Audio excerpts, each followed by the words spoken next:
In what is now being called the most catastrophic miscalculation of modern economic statecraft, the White House declared total economic war on Canada. Not a tariff hike, not a targeted restriction, not the kind of calibrated pressure that leaves room for negotiation. This was a full spectrum, no exceptions, all weapons fired, assault, universal tariffs on every Canadian good, financial sector, restrictions cutting Canadian institutions off from American capital markets, an energy embargo designed to sever 4 decades of cross-border integration, critical mineral supply, chain severance, a diplomatic downgrade, executive orders freezing cross-border investment, no phase-in period, no exemptions, no back channel for talks, just the full weight of the world's largest economy brought down on a nation 1/10 its size with one stated goal: unconditional compliance. The world braced for Canada to crumble. Instead, something never before seen in Allied economic history unfolded. Canada did not fight back in the traditional sense. It activated a pre-built, preloaded, multi-layered counter-strategy that had been designed, stress-tested, and armed months before the first American executive order was signed. A system engineered to do one thing: convert every weapon the United States deployed into a mechanism aimed back at the American economy.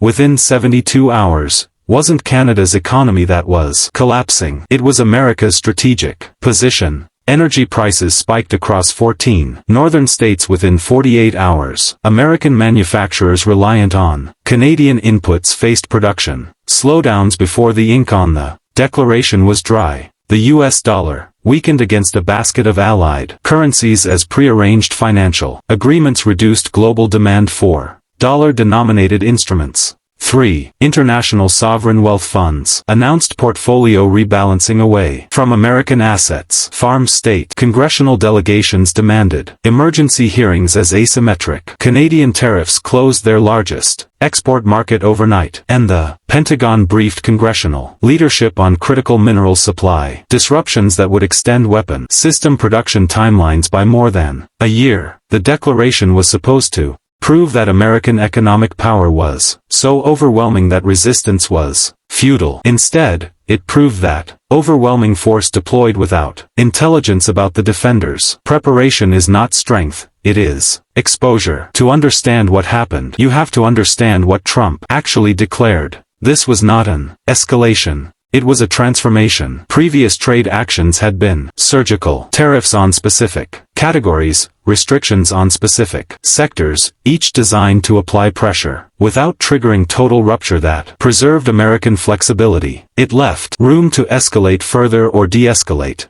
without losing face. The declaration closed every option. It moved the confrontation from a chess game into a demolition derby. The declaration had 6 components, each attacking a different dimension of the Canadian economy simultaneously. First, universal tariffs of 25 to 50% on everything crossing the border with no carve-outs for integrated supply chains or existing contracts. Second, financial sector restrictions that turned American banks and regulators into choke points, making any transaction with Canadian entities slow, expensive, and legally risky. Third, an energy embargo blocking new purchase agreements with Canadian suppliers and letting existing contracts expire over 24 months. Fourth, critical mineral severance, reclassifying Canadian minerals under national security provisions to block imports. Fifth, a diplomatic downgrade, recalling the ambassador and suspending bilateral working groups on defense, intelligence,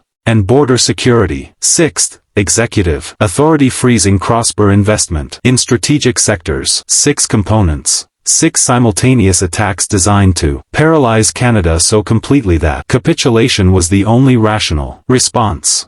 Every analyst who reviewed the declaration said the same thing. This is the point of no return. The White House framed it as decisive action. Trade experts used a different word: irreversible. What the world expected next was a conventional Canadian response: retaliatory tariffs, diplomatic protests, appeals to the WTO, the G7, the United Nations, the slow, painful playbook of a mid-sized economy, absorbing a larger enemy's blows while waiting for political dynamics to shift. But that is not what happened. 12 hours after the declaration, Prime Minister Mark Carney appeared on national television, not in an emergency press conference, not with the frantic energy of a leader blindsided by attack. In a scheduled pre-announced address that had been booked with broadcasters 3 days before the declaration was issued, 3 days before, that single detail was the first signal that something extraordinary was happening. Carney had known the declaration was coming, not because of intelligence leaks, because he had spent 18 months studying the pattern of the man in the White House, and concluded that total economic warfare was not a possibility,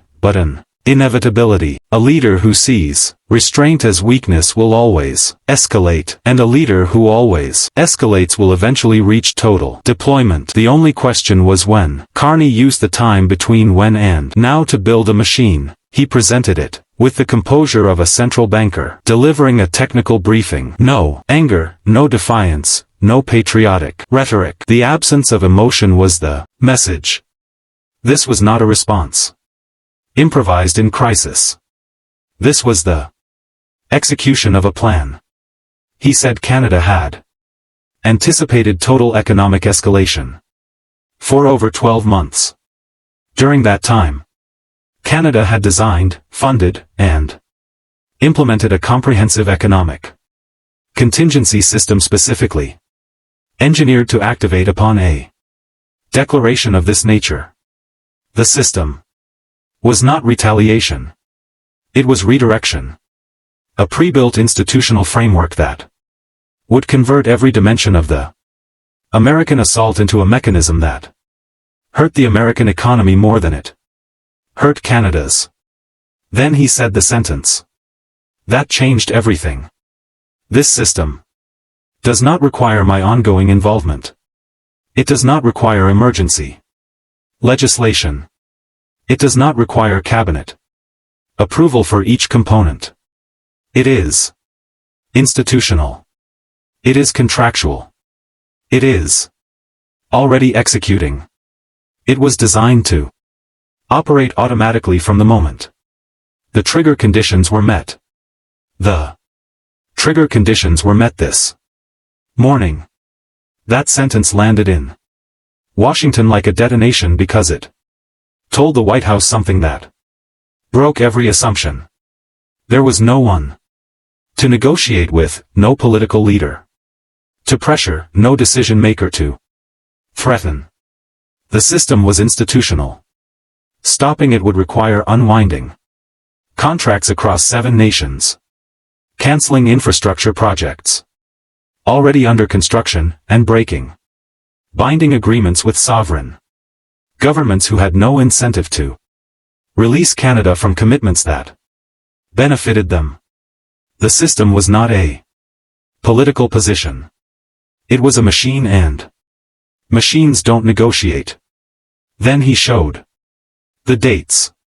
Every document, every trade agreement, every financial contingency arrangement, every allied mutual defense commitment, every energy redirection contract carried signatures dated 4 months before the declaration. Implementation timelines that had already begun executing. Contractual commitments with international partners that had been active for weeks before Trump announced a single measure. The system wasn't built in the 12 hours since the declaration. It had been operational for months. Dormant, but operational, loaded, but not triggered. Waiting for exactly the event that had just occurred. The dates were the proof. And the proof was devastating because it told the White House they had been anticipated completely, specifically in detail. Their total war had been modeled, countered, and converted into a weapon before they ever declared it. Here is what the system actually contained.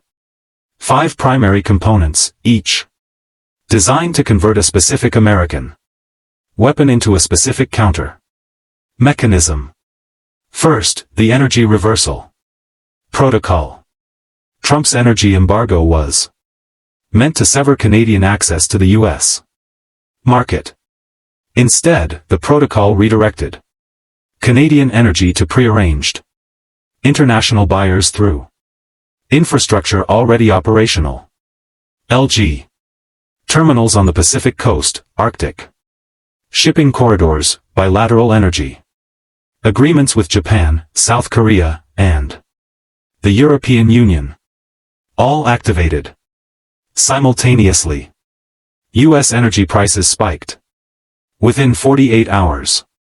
Not because Canada cut supply, because the supply that had been flowing south at below market captive rates was now flowing west and north at global market rates to buyers who had been contracted and waiting. American utilities in 14 northern states that depended on Canadian natural gas for winter heating faced immediate supply gaps with no domestic capacity to fill. The energy weapon didn't hurt Canada. It redirected Canada's energy to better paying customers and left the American market scrambling. Second, the financial counter-architecture. Trump's financial restrictions were designed to isolate Canadian institutions from U.S. capital.